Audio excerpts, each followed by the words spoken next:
To get the latest update of our videos, please click the subscribe button and hit the bell icon. Hello friends, कैसे हैं आप सब लोग।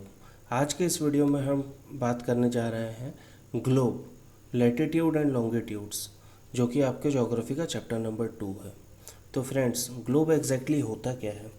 तो globe को हम इस तरीके से डिस्क्राइब कर सकते हैं कि ग्लोब जो है एक मिनिएचर फॉर्म ऑफ अर्थ है, यानी एक ऐसा एक मॉडल है अर्थ का जो कि हम रेप्लिका कह सकते हैं, डुप्लीकेट कह सकते हैं, या सेम टू सेम अर्थ जैसा दिखने वाला एक मॉडल कह सकते हैं, है ना। तो ग्लोब जो है ये डिफरेंट साइज़ का होता है और ये कुछ ग्लोब्स जो होते हैं वो छोटे होते हैं, इजीली कैरी कर सकते हैं, कुछ बड़े होते हैं, कुछ बहुत बड़े होते हैं, कुछ जेब में रख के ले जा सके इतने छोटे होते हैं, और कुछ बलून स्ट्रक्चर के होते हैं, बलून वाले भी होते हैं।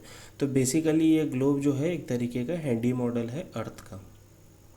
जैसे हमने चैप्टर नंबर 1 में पढ़ा था कि हमारा जो अर्थ है वो एग्जैक्टली स्पेरिकल शेप का नहीं है, वो टिल्टेड है, नॉर्थ पोल से साउथ पोल की तरफ हल्का सा टिल्टेड शेप में, मीन्स टिल्टेड डायरेक्शन में है। और हम कह सकते हैं कि वो एग्जैक्टली पूरे स्पेरिकल शेप का नहीं है।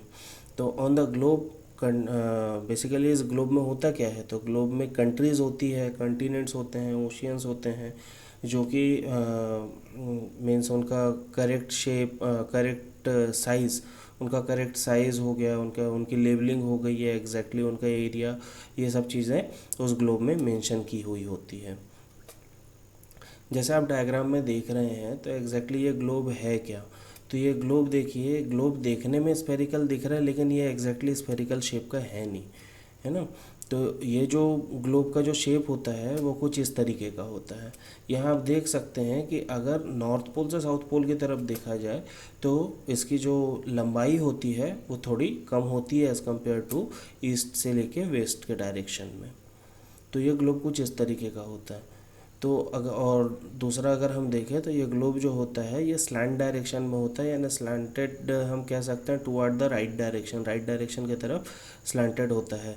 और यही स्लैंटनेस जो होती है, यानी यही स्लैंट डायरेक्शन जो होता है हमारे अर्थ का भी होता है हमारे सोलर सिस्टम में, इस तरीके से।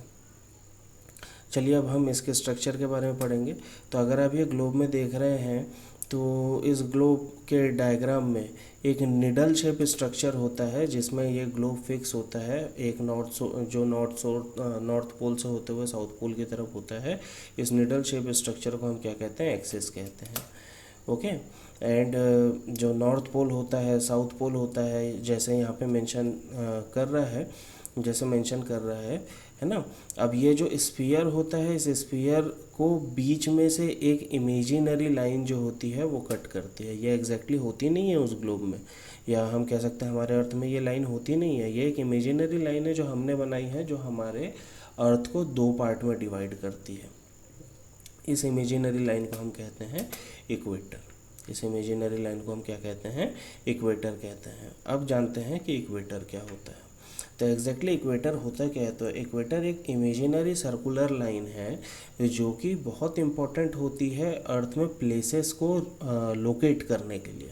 डिफरेंट प्लेसेस को, डिफरेंट पॉइंट्स को रेफरेंस पॉइंट होता है ये एक, जो कि बहुत इम्पोर्टेंट होता है ना। वैसे ही ये जितनी भी पैरेलल सर्कल्स जो होते हैं जो कि इक्वेटर से ऊपर की ओर जाते हैं, जस्ट लाइक हम कह सकते हैं ये पैरेलल सर्कल्स, ये जो पैरेलल सर्कल्स होते हैं इन्हें हम क्या कहते हैं, इन्हें पैरेलल्स ऑफ लैटिट्यूड्स कहते हैं। इन्हें हम क्या कहते हैं, पैरेलल्स ऑफ लैटिट्यूड्स कहते हैं।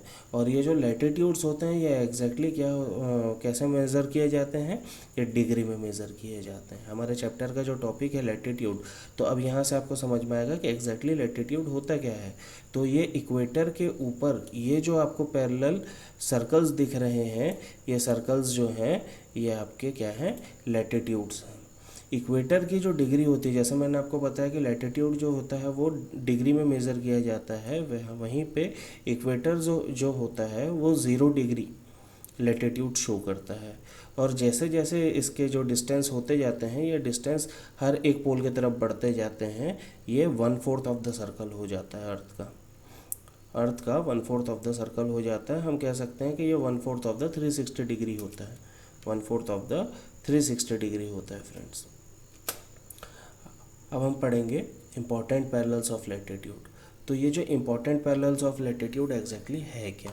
तो देखिए, जैसे मैंने आप लोगों को बताया था कि बहुत सिंपल है कि ये जो इक्वेटर है आपका, ये इक्वेटर होता है अर्थ का सेंटर, हम कह सकते हैं सेंटर लाइन कह दीजिए उसे, जो कि इस स्फीयर को 2 हेमिस्फीयर में डिवाइड कर रहा है। तो जो नॉर्थ पोल के तरफ वाला जो पोर्शन होता है वो उसे, उस लैटिट्यूड को हम क्या कहते हैं, उसे हम कहते हैं ट्रॉपिक ऑफ कैंसर। और आपका साउथ पोल के तरफ जो होता है उसे हम कहते हैं ट्रॉपिक ऑफ कैप्रिकॉर्न, जो कि 23.5 डिग्री नॉर्थ और 23.5 डिग्री साउथ में आपका ट्रॉपिक ऑफ नॉर्थ में कैंसर होता है एंड साउथ में कैप्रिकॉर्न होता है। अब बात आती है फ्रेंड्स कि जो सन होता है ना, वो सन जो है वो साल में एक बार हर एक लैटिट्यूड पे के तरफ रुख करता है, या हम ये कह सकते हैं कि हर एक लैटिट्यूड से होके गुजरता है। तो इक्वेटर में जब ये इक्वेटर की तरफ जाता है तो इक्वेटर से जो ये ट्रॉपिक ऑफ कैंसर हो गया या ट्रॉपिक ऑफ कैप्रिकॉर्न हो गया, इसके बीच का जो पोर्शन होता है वहाँ सन की जो रेज होती है वो डायरेक्ट पड़ती है, जिस कारण वहाँ मैक्सिमम हीट होती है, ज़्यादा से ज़्यादा गर्मी होती है। ऐसे जोन को हम क्या कहते हैं, टॉरिड जोन कहते हैं। ऐसे जोन को हम क्या कहते हैं, टॉरिड जोन कहते हैं। अब जैसे जैसे ये टॉरिड जोन के ऊपर जाता है तो ये जो सनरेज होती है ये वहाँ कम पड़ने लगती है। तो जब ये कम पड़ती है, चाहे वो नॉर्दर्न हेमिस्फीयर हो चाहे वो सदर्न हेमिस्फीयर हो, तो ये कम पड़ने लगती है। तो जैसे ये ट्रॉपिक ऑफ कैंसर के ऊपर यानी नॉर्दर्न हेमिस्फीयर में जाता है तो सन की जो एंगल जो होता है, सन के रेज का जो एंगल होता है वो डिक्रीज़ होने लगता है पोल्स के तरफ। इसीलिए वहाँ पे ट्रॉपिक ऑफ कैंसर के ऊपर और ट्रॉपिक ऑफ कैप्रिकॉर्न के ऊपर ये जो होता है ये टेम्परेट जोन वाला एरिया होता है, यानी यहाँ का जो हम कह सकते हैं कि यहाँ जो गर्मी होती है ये बहुत मॉडरेट होती है, ना बहुत ज़्यादा होती है ना बहुत कम होती है। तो ऐसे जोन को हम क्या कहते हैं, टेम्परेट जोन कहते हैं। अब आते हैं सबसे लास्ट, यानी ट्रॉपिक ऑफ कैंसर के ऊपर या ट्रॉपिक ऑफ कैप्रिकॉर्न के ऊपर जो आपका नॉर्दर्न टेम्परेट जोन होता है या सदर्न टेम्परेट जोन होता है।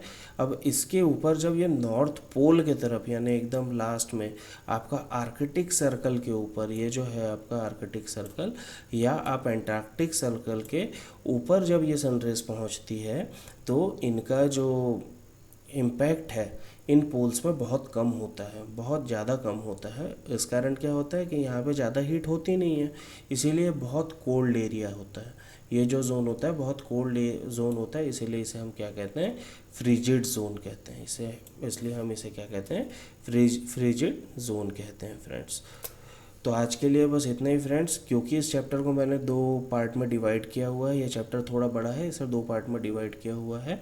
तो आप मेरे सेकंड पार्ट पे क्लिक करके आप इसका सेकंड पार्ट कंटिन्यू कर सकते हैं।